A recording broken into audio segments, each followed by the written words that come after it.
तुझं स्वास्थ्य ठीक नाही, ह्यात तुझी घोडचूक काय हे तुला सांगतो. आज तुझे बरेच प्रश्न आपोआप सुटतील बघ. आता शांतपणे आणि विचारपूर्वक ऐक. एक साधं उदाहरण घेऊया. मला सांग, तू जिभेचे जास्त लाड करतोस की पोटाचे? अर्थात जिभेचे. यामुळे तू काय करतोस? त्या पोटावर अत्याचार करतोस. मग आपण ग्रहण केलेलं अन्न हे कुठे जातं रे? पोटातच ना.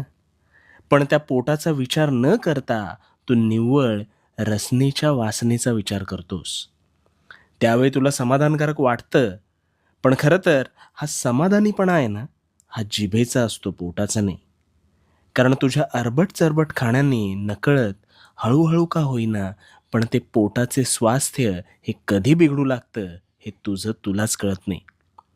आणि तुला माहिती आहे? तुला माहिती